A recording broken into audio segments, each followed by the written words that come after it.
ابو زناد نے بیان کیا ان سے اعرج نے اور ان سے ابو ہریرہ رضی اللہ عنہ نے کہ رسول اللہ صلی اللہ علیہ وسلم نے فرمایا کہ ایک شخص نے بنی اسرائیل میں سے کہا کہ مجھے ضرور صدقہ آج رات دینا ہے۔ چنانچہ وہ اپنا صدقہ لے کر نکلا اور ناواقفی سے ایک چور کے ہاتھ میں رکھ دیا۔ صبح ہوئی تو لوگوں نے کہنا شروع کیا کہ آج رات کسی نے چور کو صدقہ دے دیا۔ اس شخص نے کہا کہ اے اللہ، تمام تعریف تیرے ہی لیے ہے، آج رات میں پھر ضرور صدقہ کروں گا۔ چنانچہ وہ دوبارہ صدقہ لے کر نکلا اور اس مرتبہ ایک فاحشہ کے ہاتھ میں دے آیا۔ جب صبح ہوئی تو پھر لوگوں میں چرچا ہوا کہ آج رات کسی نے فاحشہ عورت کو صدقہ دے دیا۔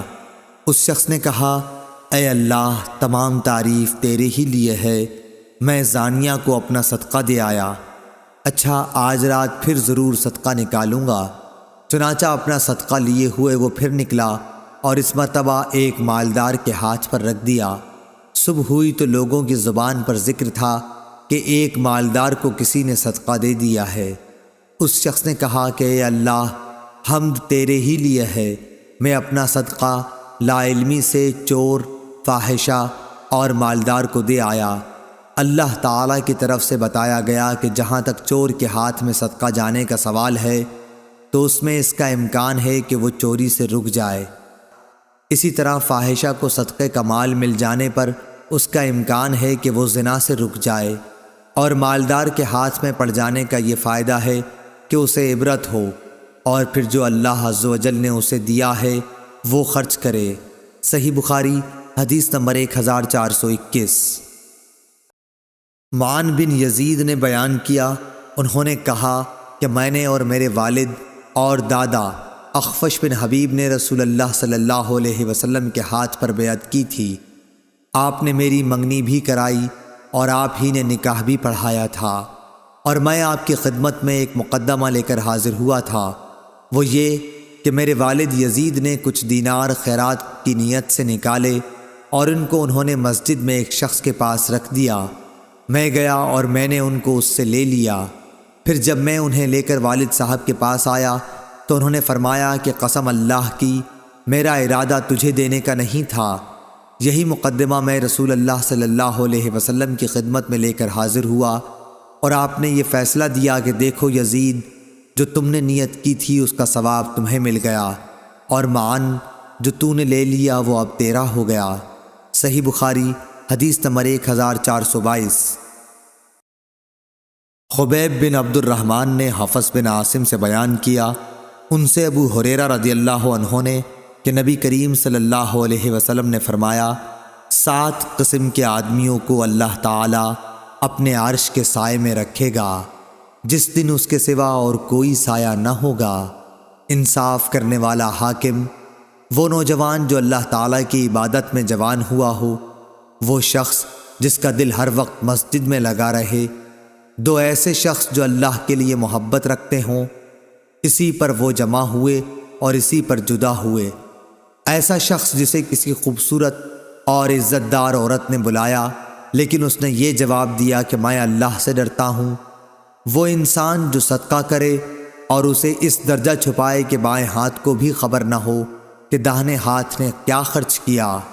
اور وہ شخص جو اللہ کو تنہائی میں یاد کرے اور اس کی آنکھیں آنسوؤں سے بہنے لگ جائیں۔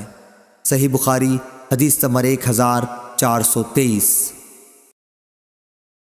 معبد بن خالد نے خبر دی، کہا کہ میں نے حارثہ بن وہب خزائی رضی اللہ عنہ سے سنا، انہوں نے کہا کہ میں نے رسول اللہ صلی اللہ علیہ وسلم سے سنا، آپ نے فرمایا کہ صدقہ کیا کرو، پس ان قریب ایک ایسا زمانہ آنے والا ہے جب آدمی اپنا صدقہ لے کر نکلے گا، کوئی اسے قبول کر لے، مگر جب وہ کسی کو دے گا تو وہ آدمی کہے گا کہ اگر اسے تم کل لائے ہوتے تو میں لے لیتا، لیکن آج مجھے اس کی حاجت نہیں رہی۔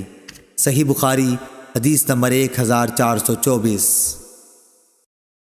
جریر نے بیان کیا، ان سے منصور نے، ان سے شقیق نے، ان سے مسروق نے اور ان سے عائشہ رضی اللہ عنہا نے کہ نبی کریم صلی اللہ علیہ وسلم نے فرمایا، اگر عورت اپنے شوہر کے مال سے کچھ خرچ کرے اور اس کی نیت شوہر کی پونجی برباد کرنے کی نہ ہو تو اسے خرچ کرنے کا ثواب ملے گا، اور شوہر کو بھی اس کا ثواب ملے گا کہ اس نے کمایا ہے، اور خزانچی کا بھی یہی حکم ہے، ایک کا ثواب دوسرے کے ثواب میں کوئی کمی نہیں کرتا۔ صحیح بخاری حدیث نمبر 1425۔ عبداللہ بن مبارک نے خبر دی، انہیں یونس نے، انہیں زہری نے، انہوں نے کہا مجھے سعید بن مسیب نے خبر دی، انہوں نے ابو ہریرہ رضی اللہ عنہ سے سنا کہ نبی کریم صلی اللہ علیہ وسلم نے فرمایا، بہترین خیرات وہ ہے جس کے دینے کے بعد آدمی مالدار رہے، پھر صدقہ پہلے انہیں دو جو تمہارے زیر پرورش ہیں۔ صحیح بخاری حدیث نمبر 1426۔ ہشام بن عروہ نے اپنے باپ سے بیان کیا، ان سے حکیم بن حزام رضی اللہ عنہ نے کہ نبی کریم صلی اللہ علیہ وسلم نے فرمایا، اوپر والا ہاتھ نیچے والے ہاتھ سے بہتر ہے، اور پہلے انہیں دو جو تمہارے بال بچے اور عزیز ہیں، اور بہترین صدقہ وہ ہے جسے دے کر آدمی مالدار رہے، اور جو کوئی سوال سے بچنا چاہے گا اسے اللہ تعالیٰ بھی محفوظ رکھتا ہے، اور جو دوسروں کے مال سے بے نیاز رہتا ہے اسے اللہ تعالیٰ بے نیاز ہی بنا دیتا ہے۔ صحیح بخاری حدیث نمبر 1427۔